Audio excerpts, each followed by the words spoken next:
The Dan Dick Show. All right, welcome to the program, ladies and gentlemen. This is the Dan Dix Show. Glad to have you joining us here today on TalkNetwork.com.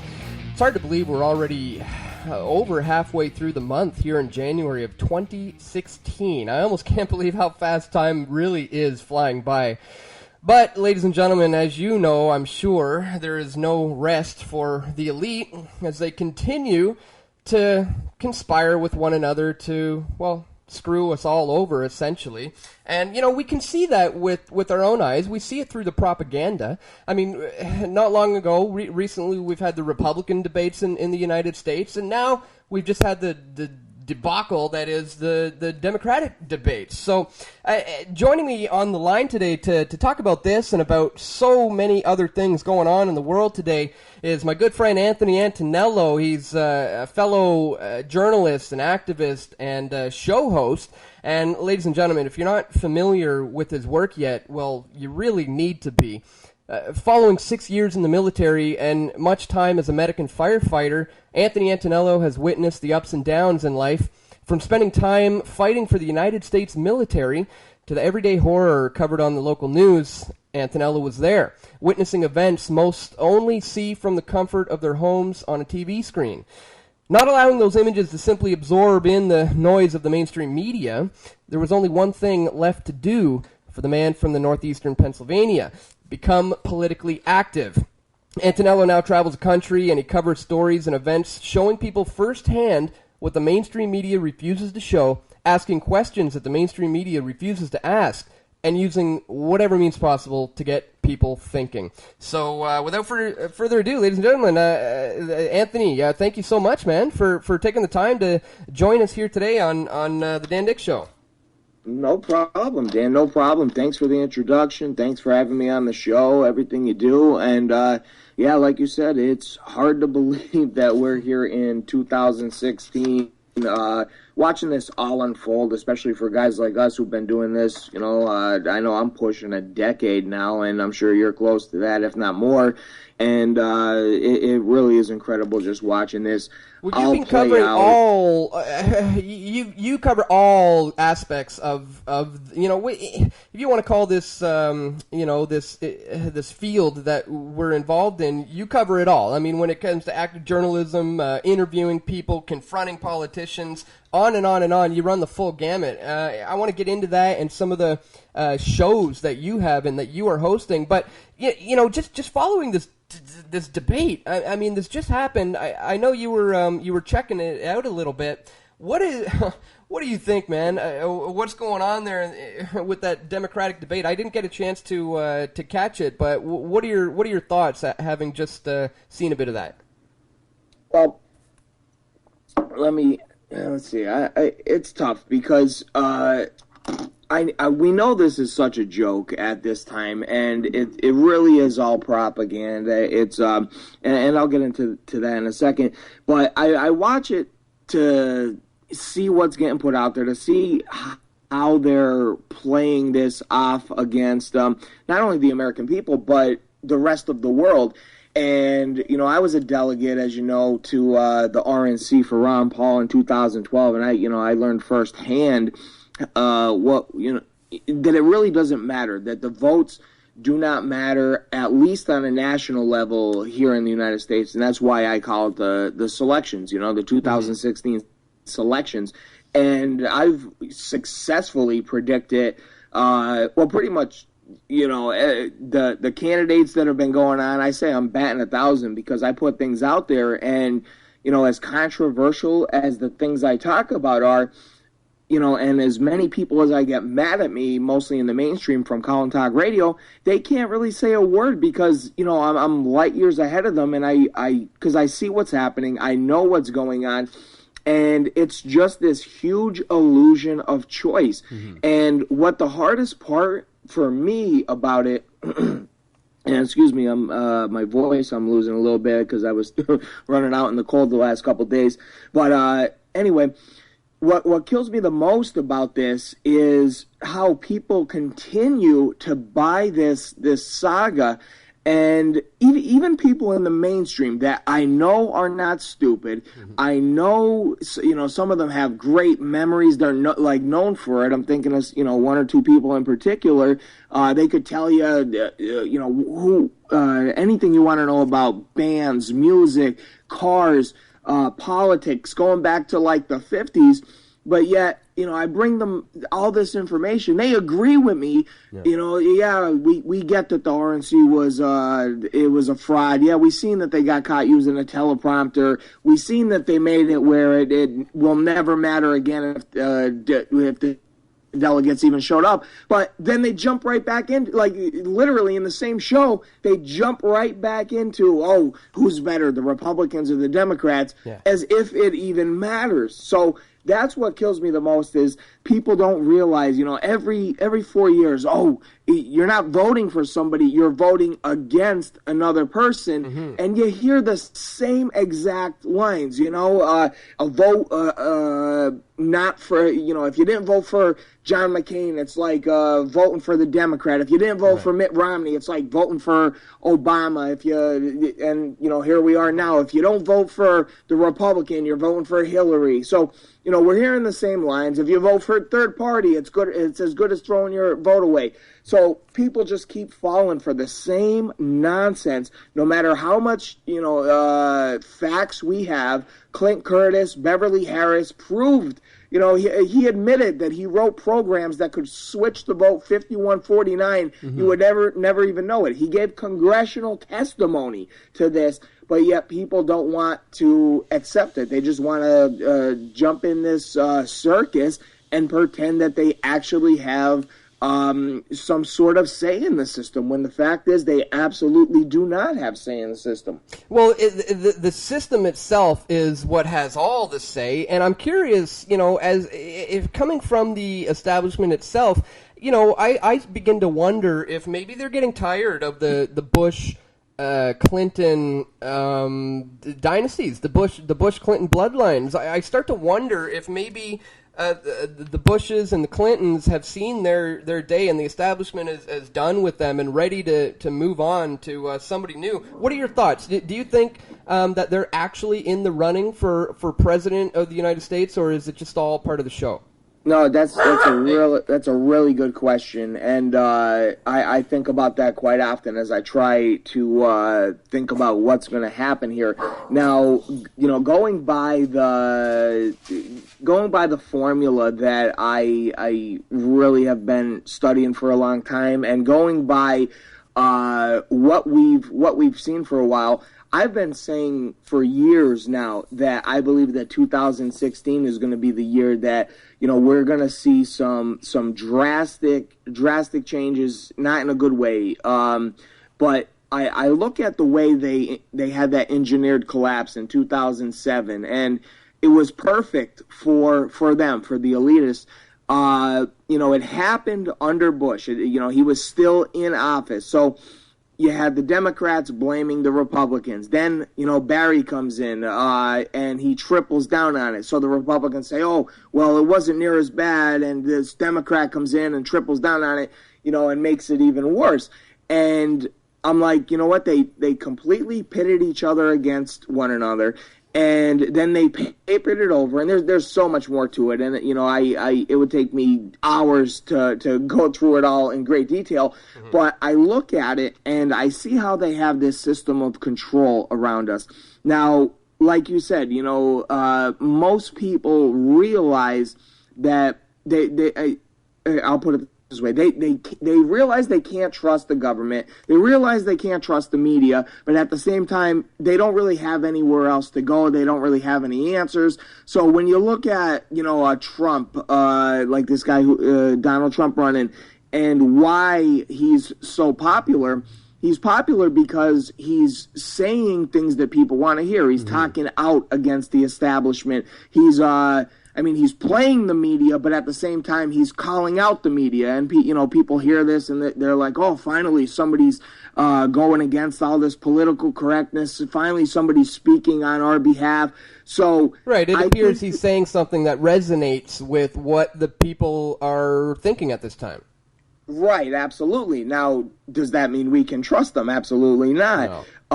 And I don't exactly know what is going on with him. But here's what I can say. I believe it's going to be one of two things. They're either prepared to pull the rug out completely and take us, to the next level, whatever that be. We had 9/11 in 2001, which gave them the Patriot Act, multiple wars, eventually leading to the NDAA, just, this entire global war on terror, which I believe is meant for everybody. And we're seeing that with transition happen now, where, be afraid of everybody. If you see something, say something, et cetera, et cetera. So I believe there's one of two things. They're either going to completely collapse the system, which they're probably going to put it off as long as they can. But if they see that they're not going to be able to pull the wool over as many people's eyes as they can, they will do something big. If not, if they choose to keep the illusion going, then I don't see them picking a Democrat. It probably will be some sort of outsider. It might be like a Donald Trump. It might be a third party. There's still time left. You got to remember what they did with Barry. Nobody even heard of the name Obama. Within 2-3 weeks, they had this guy, like he was the second coming. He was rock star status, but yet people just learned of this guy, which shows you the power of the mainstream media. They could take nobody, and in a very short amount of time, they could make them, the most important thing since sliced bread. So that shows you the power of all of this. And, never forget 9/11. Within an hour, the entire world changed. So they have the power to do whatever they want. We know that. They control the media. They control, what we see, what we hear. So I think they'll draw it out until they're absolutely ready. But if they feel that they're backed into a corner, then, they might go for it. So it's either keep the illusion going or, pull the rug out. And I'm not exactly sure which one it is, but I tend to lead towards this being a year of, that collapse that happened in 2007, that was never fixed, and I mean, it's a systemic problem to begin with, but all they did was really kick the can down the road, and that is coming, I mean, the storm clouds are gathering for that. And well, as you said, it's really it comes down to a matter of it either being a different face to sell this to us, or pulling off some sort of utilizing their order out of chaos, which is how they always gain and maintain control. We're coming up to the break. Stick around, guys. We'll be back on the other side here on TalkNetwork.com. Aging is unavoidable, but some seem to do it more gracefully than others. Did you know that it's possible to be one of those people? And did you realize that you can lift sagging skin from home without even having to consider plastic surgery? One of the most notable areas on your body that give away your age are not wrinkles on your face, but on your neck. And by going to trybeverly.com, you can learn how to effectively lift sagging skin at home. Dr. John Lakey is a double board certified surgeon and the director of the Beverly Hills Plastic Surgery Group. He has developed a method for his patients who want to look younger without having to go through surgery and lift sagging skin and take years off their appearance. Go to trybeverly.com and learn how easy it is for you to take decades off the way that you look. Just go to trybeverly, that's trybeverly.com, and go take control of the age you appear today.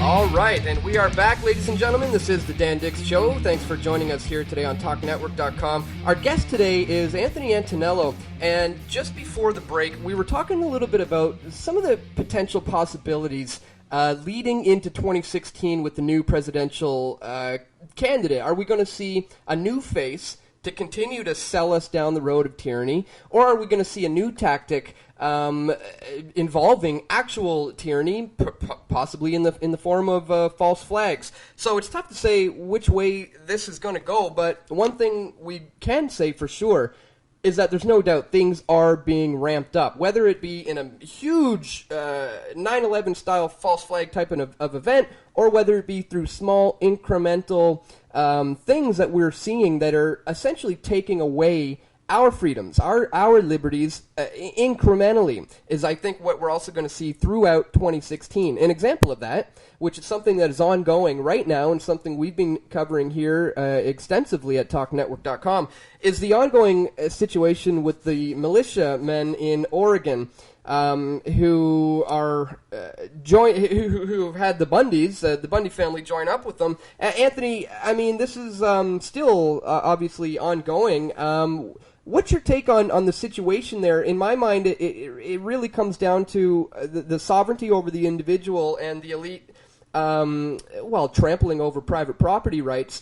But is there more to this? What's your take on what's happening there? With this, and you're right about what you said, as far as sovereignty in the federal government, but we see that all the time. With this particular event, my opinion, speaking for myself, I don't trust it. I believe from what I've seen and from some of the people that are claiming to be speaking on behalf of the group there and some of the people that are part of the group there, and it's not just one individual, but, there's one individual, that really does seem to be working with the FBI in some manner. And if this information is out there and they can't check it, to me, that makes the entire operation suspect. And for the fact that it's still going on, and I'm not saying that's a bad thing, because I certainly don't want to see another Waco, and I never want to see a government come in and use force against people ever. I don't believe in the government doing that. But this, and when I say but, I'm not saying but against what I just said. I'm just saying with this instance here, I don't trust it. I don't see how somebody could get arrested for a gun charge and have that charge dropped within 3 or 4 days and be one of the main spokesmen for this group. Then another one of the members comes all the way up from Phoenix, and the original thing that he was most noted for was the Dra Mohammed cartoon, or Dra Mohammed contest, which was actually the second one, and it just that didn't add up to me, and then he claimed he went into hiding, and then when he took flack from other, allegedly flack from other Marines for going into hiding, he comes out and puts a video saying, I misspoke, I'm taking, let me put it a better way, I'm taking fire in a verbal firefight or something like that. So, I don't know these individuals. I just could see what I could, find out and what I see, and I don't know. It just, something doesn't seem right with the entire operation. I could see how they could very easily use this to demonize, Second Amendment, militia-type groups. And believe me, at the same time, I get it. If somebody wants to take a stand, I'm for that as well. But this doesn't seem right. When it was the Bundy Ranch, that was a little bit different. They were there in their own place. Even the fire chief of that area, I believe he resigned, and before he did, he gave a press conference saying how he followed 2 shady individuals that were meeting in the armory of one of the buildings there, and that and he got their license plate. Oh, hang on. And when he followed them, he got their license plates. And when they ran the license plates, it came up as undercover FBI agents. Now, he didn't say if they were part of the militia or who they were, but they were definitely there. So, I don't know. I'm just, that's the fire chief of that area who put that out in a press conference to the, the mainstream and all that. So, this isn't me saying, I just don't trust certain characters or, I'm trying to, go down the road of conspiracy. I just, there's too many questions here for me to say, hey, get your guns and go stand up against the government on this one. I find a lot to be very, very shady here. Well, correct me if I'm wrong, but as I understand it, I think the original family was not really looking for the Bundys' help, or the Bundys was not wanted. Well, you're or not necessarily wanted. It's just they didn't ask for this. Well, right. I did hear that, but then at the same time, I also heard reports saying that he was threatened that if he didn't, do as told, if he didn't report, that how was it put? That basically they would execute him, throw him on a truck, and that his body wouldn't be the only one there. And we've never heard from him since. So we've never heard from him on video, making another statement since. So was he coerced into that? I don't know. So that's what I'm saying. There's a lot of stuff here that I can't get behind and say, hey, I know that guy, this seems legitimate, and for them to go all the way up there, I don't know. I said, that's why I said it's my opinion, and it kind of reeks, in my opinion. Mm-hmm. Well, the entire situation and scenario kind of draws the question about when is the time to get active like that, and this is a very tough and difficult question because, as you said, we follow the non-aggression principle. We are completely non-violent, but there comes a time when you have to protect yourselves against the government, and so that becomes a fine line. And so, how do we know, when it's time to cross that line? That's the tricky one. I think about that quite often, and you're absolutely right. That is a tough question because if you do something like that, I mean, you're depending on how you do it, chances are it's not going to work out in your favor. I mean, I just had a situation, well, not me, but in this area in Pennsylvania here, where constable showed up at a guy's house and was looking to evict him. I guess the guy opened, when the constable knocked on the door, the guy opened the door with a shotgun. The constable pulled out a handgun and shot the guy. The bullet went through the guy's arm and hit his 12-year-old daughter behind him and killed her. So very tragic situation there. But, that's just one story. To the bigger picture is the police who they kill people with impunity. And, this isn't any kind of conspiracy. This is absolute fact.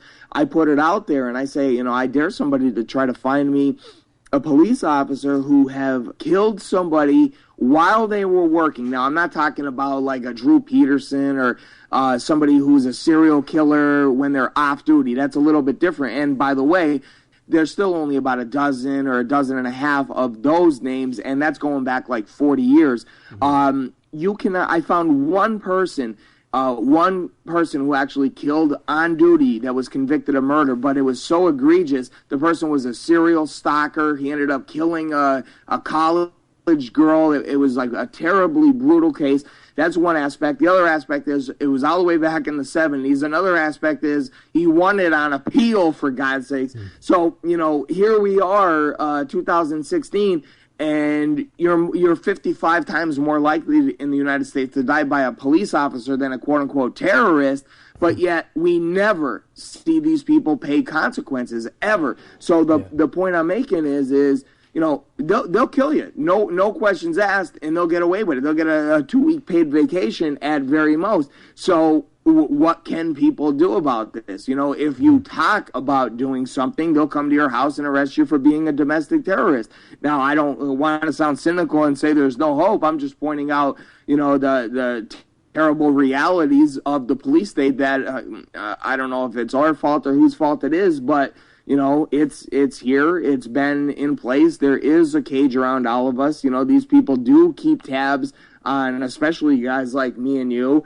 And if we were to say something or do something, they would have no problem. They're probably, I'm sure, looking for reasons to come either kill us or arrest us. So, what can we do? Other than what me and you are doing and hoping for some sort of miracle, I don't know. But, I'm not keeping my mouth shut. I'm trying to still expose these people because I don't have it in me not to. But it's a tough situation we're in here because really, what are the answers? What can we do? They've already, and to your question, they've already drawn first blood. They've already attacked us. Here in the United States, people claim the Constitution, freedom, Bill of Rights. We have no rights. When you have to live your life a certain way in order to exercise said rights, free people don't need permission slips to do things. So the Constitution, gone. Declaration of Independence, gone. Bill of Rights, gone. So if somebody were to make the case that, tyranny is coming, no, tyranny is here. And when you have a tyrannical government, like the old saying goes, like you said, we need to continue to expose it. Sorry, we're coming up to the break. We're going to get back to this on the other side. Stick around.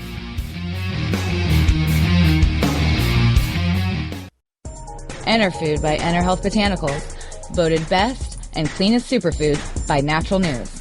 This 100% green organic superfood powder is packed with the highest quality, organic, non-GMO, nutrient-dense ingredients.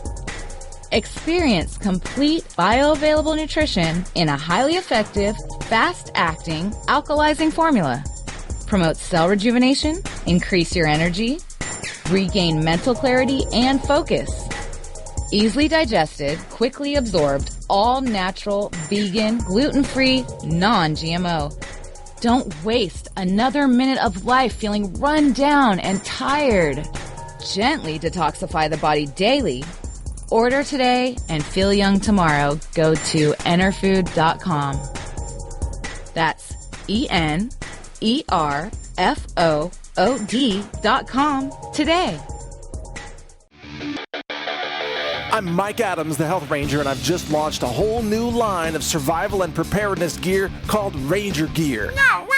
Yes way. It's a whole new line of survival gear that can help keep you alive even if you're overrun by crazed college students. We want our safe spaces! I'm talking about paracord bracelets with safety whistles and fire starters right on the bracelet. Awesome! Can we burn down this campus with it? I'm talking about self-charging, solar-powered LED lanterns that you inflate by blowing it up with your own breath. Did you just say we could blow something up? I'm talking about an emergency fishing kit wrapped in paracord attached to a carabiner that you can carry anywhere. Why teach a man to fish when we're all living off the government? Yeah, and I'm talking about an extreme multi-function survival shovel with different tools embedded in each section of the handle. Can we use it to dig up all the dead bodies left by the Clintons? Find all this Ranger gear and much more at store.talknetwork.com.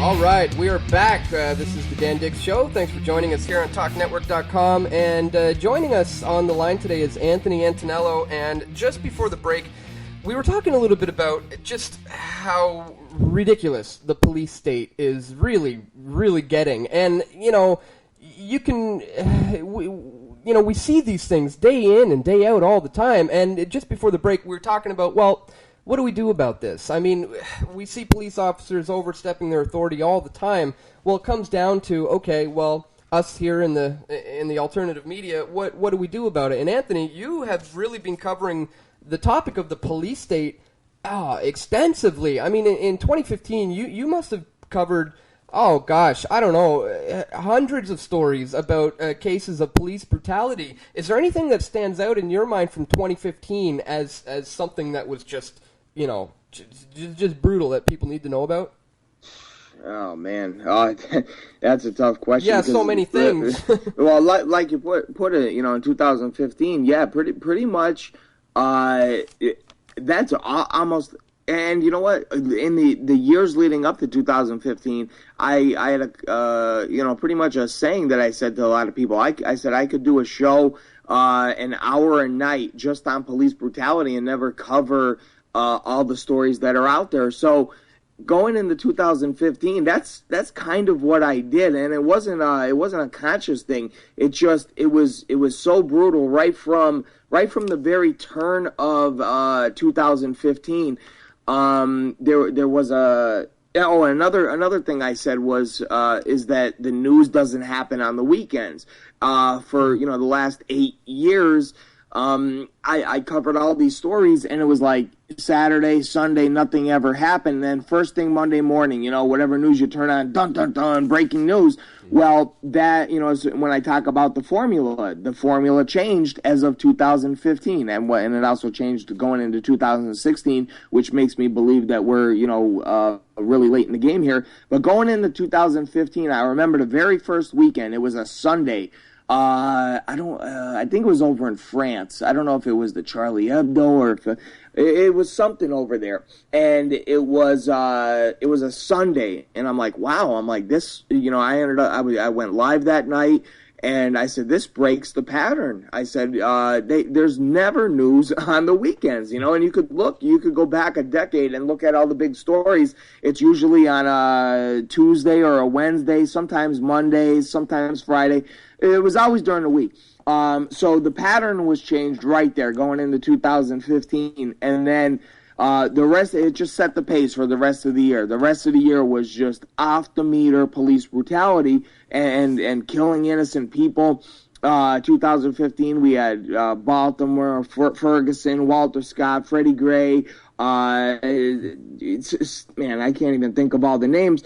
And at the same time, I don't know exactly how many of them were real, how many of them were staged. I look at this incident just 2 weeks ago where they said somebody shot a cop in Philadelphia, and I played this clip, at least 40 times on my live show. And I was telling people, I'm like, look at this. Something isn't right about this video. And, another thing I say, it raises false flags with me, Mm-hmm. So when I seen the breaking story and they were showing still clips of a video, that raised false flags to me. I'm like, all right, this something isn't right here. Why are they showing still clips, every couple frames rather than showing the actual video? And I was able to search out and find the video. And the video, there's something up with it. You could tell it was edited. It's cut right in the beginning. They said this guy shot anywhere from 11 to 13 times, but you only see 3 muzzle flashes before he puts the gun point blank inside the police car. You could see the police car hit the brakes. That's right when they cut it right in the beginning. That's where they actually start the video. And the cop car's window was already down. I said, there's no glass there, not to mention this guy put his gun inside the police car. I'm like, it's the middle of January, and you could tell that there's a green light there. I'm like, why is this cop car stopping at a green light, which you could see him stop, the car, bounces back and forth. Why is his window down? You could see 2 shady characters, dressed in black from head to toe on the right-hand side. If you find the right video, there's 2 videos out there, and the one they show on television is a cropped one. You can't see it, nor can you see the other cop car that's parked a half a block down the street on the left, almost like he's just waiting. And as soon as the shots are fired, the 2 shady characters on the right, one walks right into a building, the other one turns right into a alleyway, and the cop car turns right and drives, towards the shooting. And this guy who they said claims to be ISIS or ISIL, whatever, he had a mask on. And I'm thinking, So, so wait, since when do terrorist attacks, since when do they wear masks and run away? And the entire thing just, seemed faked, seemed staged. I mean, this guy supposedly shot 11 or 13 times point blank at a police officer, yet the cop gets out of the vehicle, shoots one or two shots, or however many shots, whatever. The guy was already a half a block away, and this cop was able to stop him. It just, there was so much about that video. If you have time, go watch it, and you'll see what I mean. Oh, I recall it, yeah. Yeah, so my point being is, with all these things and all these other, there's so many low-profile stories that don't make the national news. You have to question, which ones are real, which ones aren't. In Baltimore and Ferguson, we've seen where there were, little rebellions, little uprisings, and that started the whole Black Lives Matter. So, I think ahead, and I think, are they preparing for something? Are they trying to disenfranchise everybody? Are they trying to get us to the point where they can kick off some sort of civil war? And if they can, they are certainly doing the right steps. They're planting the seeds. They're demonizing the Second Amendment. I could, I remember back in 2007 when all these clips of Obama youth and teenagers dressed in military gear, spouting off, plans that Obama wants to do. And you can still find these clips on the internet. I'm thinking, wow, that was, 8 years ago. These guys would be in their early 20s now. So, what would it take for them to take a bunch of, and we know there's also class warfare, take a lot of the poor people, arm them, and tell them to go out and do this, and you'll pay them $1,000 a day, and I could see them very easily kicking some sort of civil war or race riot or something major that they would have to come in with the military and do the whole 4 points of takeover of a peaceful society, and with the end results being destabilization and normalization. So I could see them doing that, and I don't know exactly where they're going with it, but 2015 was definitely a bad year to be somebody who was not obediently listening to a police officer. And I'm sorry to say, even the times where people were complying with the police officers, they were killed for no reason whatsoever. I mean, there are so many videos of that where the cops just pull out the gun and start shooting. Hey, let me see your ID. The guy reaches for the ID. They shoot him in the head. Let me see your ID. The guy reaches in the truck. They blasted him.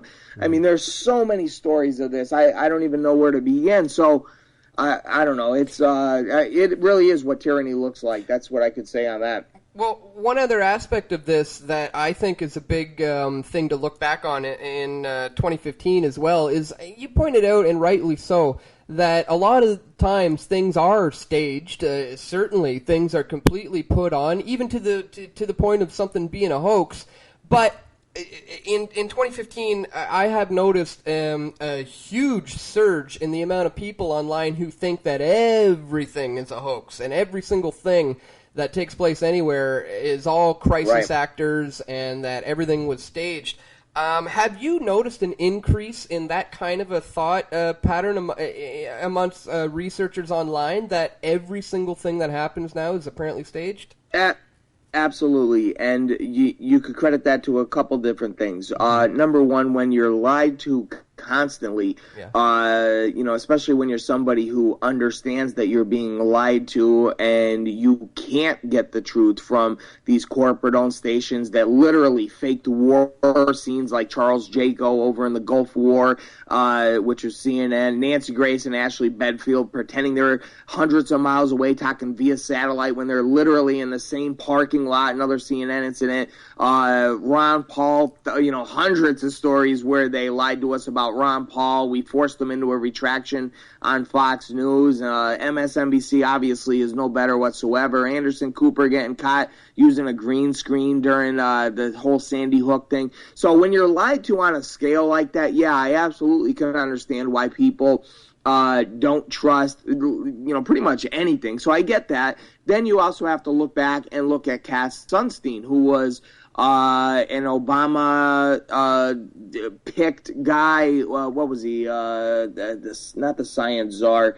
He was one of the czars that was picked in the first administration, and in his book called Nudge, he called for banning conspiracy theorists. He called for an army of online people to engage in what he called counter speech. Okay, he also called for whole groups of people, basically armies of trolls that would go out there and try to put out misinformation and disinformation. So, I used to say that, I didn't really, when it came to people who use like surnames and you couldn't see their face and their name, I kind of was suspicious right out the gate. Well, now here in 2016, I could understand maybe a little bit more why. I was somebody who was more willing to put myself out there. And I guess in the end, it really doesn't matter either way. If they want to know who you are, they're going to know. But the point about that is, we have a lot of people that we don't know who they are. We just know about a voice that's online. We don't see their face. They're not, somebody like me or you or, a lot of the other activists who've been around for a while who, you see us at events. You see us confronting politicians. We can't just hide behind the internet and say the end of the world is going to be tomorrow and collect on, AdSense or whatever it is and get hundreds of thousands of views, and it never matters because nobody knows who you are. You're never going to get called out on it. Yeah. So if Cass Sunstein was calling for this back in 2007, I would imagine that there already are armies of trolls online. I'm absolutely sure of that.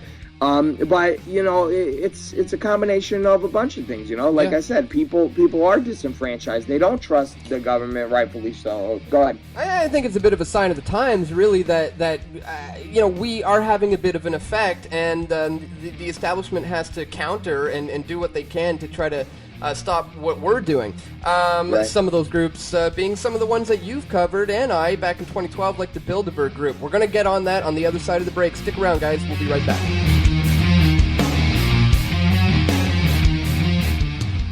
Welcome to the Health Minute with the Health Ranger. One of the ways the system controls you and keeps you down is by literally poisoning your brain with toxic heavy metals like lead. Believe it or not, a lot of the supplements and vitamins that are sold out there are actually made by pharmaceutical companies using cheap ingredients that are contaminated with lead. And lead decreases your IQ. The more you eat, the more dumbed down you become, and that's what the system wants. But if you want to explore your maximum potential as a creative, divine, unique individual, you need to keep your mind free of toxic heavy metals like lead. And that's my specialty. I run a lab where we test all the supplements and superfoods that we offer for all the heavy metals, including lead, mercury, arsenic, and cadmium. And that's why everything that we offer at the Talk Network store is laboratory validated for cleanliness and purity. Protect your brain by feeding it right at store.talknetwork.com.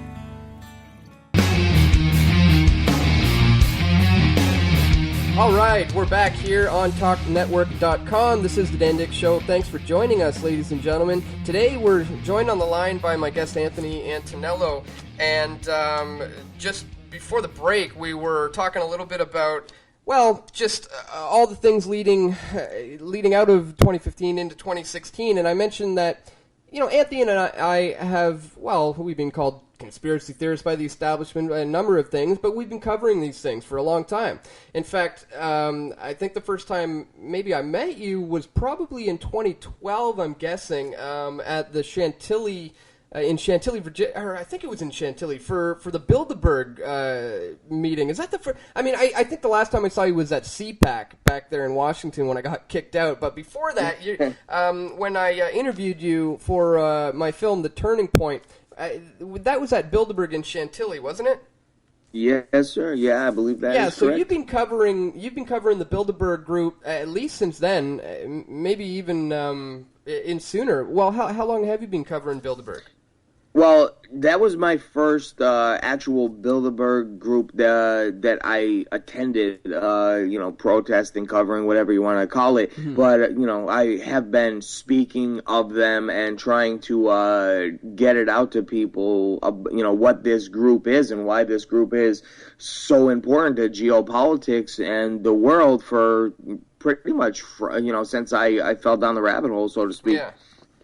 Well, I mean, in the end of the film, in the turning point, one of the things we started to focus on in our conversation there was kind of more solution-orientated things to think about, and how it is that we can combat this thing, and the things that we can do. And we kind of touched on the fact that technology is a double-edged sword, and we're now in a time and age where there's really no excuse, really, to why anybody can't take up the fight themselves and get involved in this movement right now. And you are somebody who's gone above and beyond, really, to do all of that.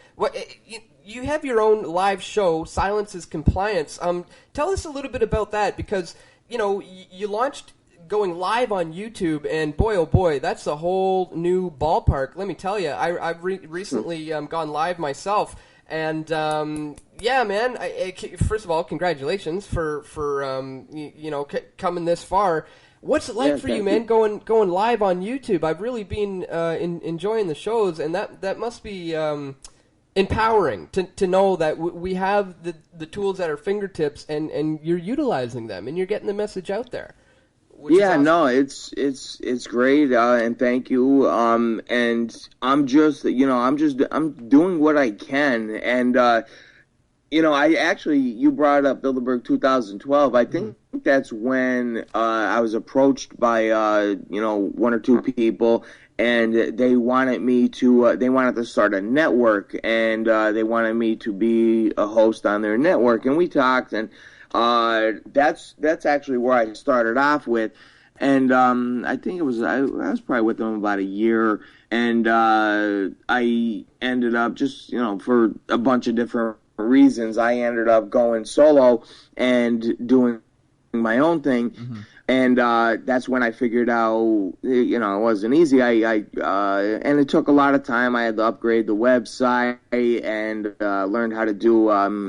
There's not many people that do like live video editing while they're doing the show. Yeah. And it's not easy, but I ended up figuring everything out. And I do a show now. I'm able to play clips. I'm able to take phone calls live, which is a big part of it, and that's what I liked about the network when I was there.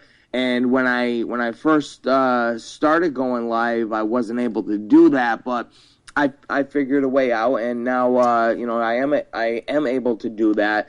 So no, it's nice. I just wish I had more time to invest into it.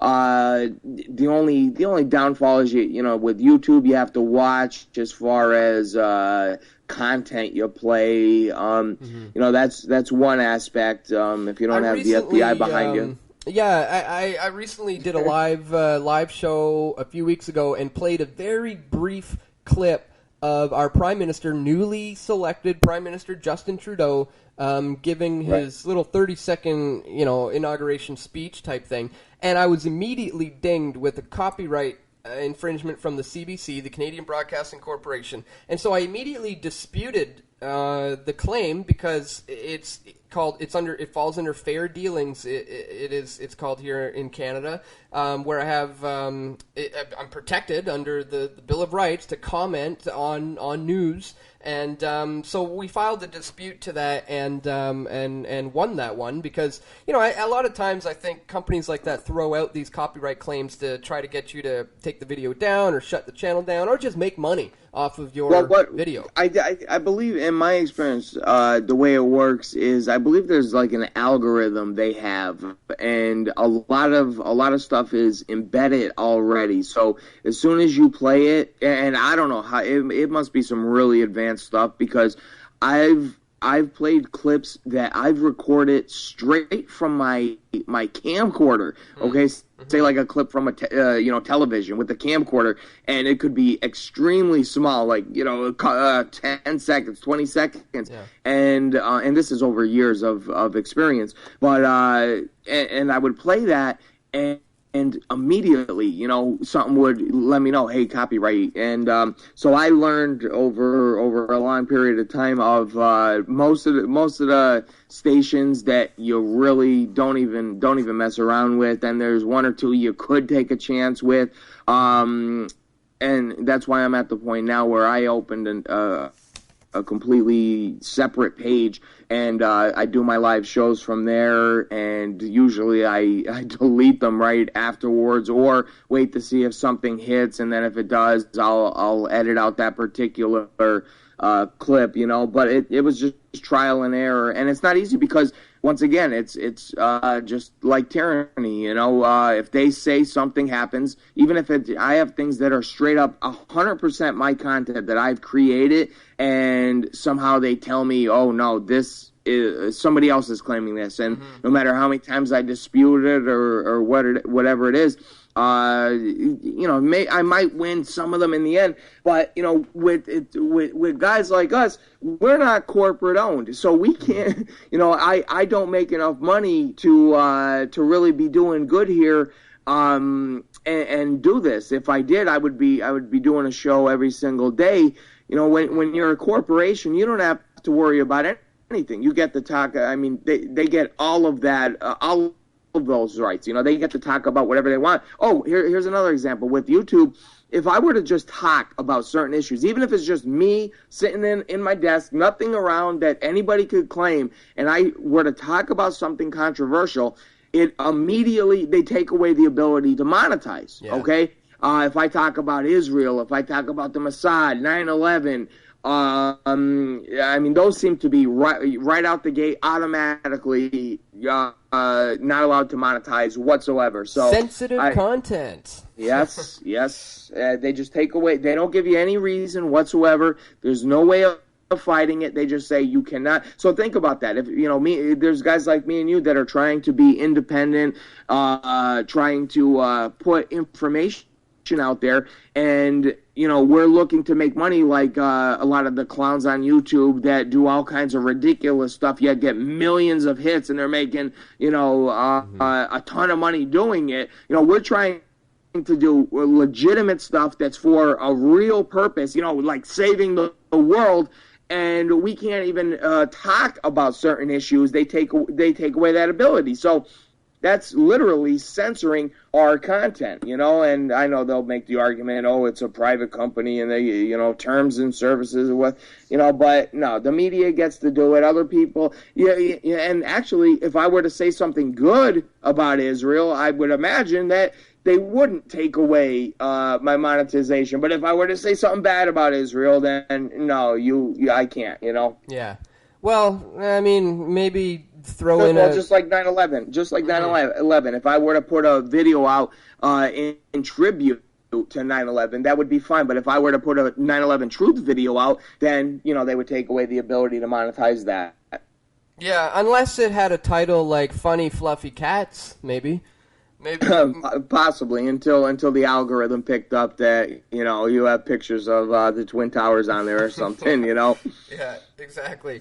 Right. So, well, we're coming up to coming close to the end of the show here, and I was curious a little bit about. I don't know exactly where you lie politically or where you would call yourself. I'm not sure if you identify as an anarchist or well, do you? And I'm wondering because I'm curious if you know about Anarchapulco or if you're planning on coming.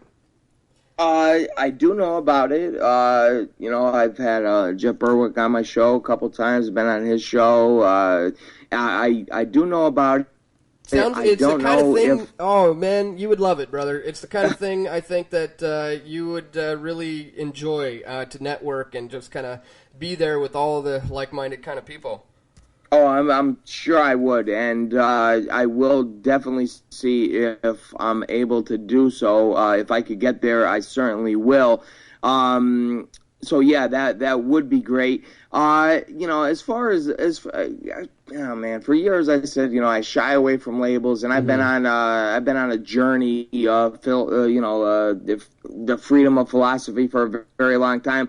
I guess anarchist and anarcho-capitalist. I guess that would be the closest thing to summing me up. My main question is this: when people talk about the Constitution here, which I've promoted for so many years, well, I say look at the United States now. I said you have two choices to pick from. Either the Constitution allowed this to happen, or the Constitution couldn't prevent this from happening. And either one leaves you kind of scratching your head like, damn, well, then what the hell are we supposed to do? Because that's what it is. You look now and you realize this is oppression. This is tyranny. There's no way around it. You have no things that were in our Bill of Rights that said, like the Second Amendment. The federal Constitution says shall not be infringed. The Pennsylvania Constitution, statewide, shall not be questioned. Well, you still need all kinds of paperwork, and even if you have that paperwork, you could still be killed by a cop,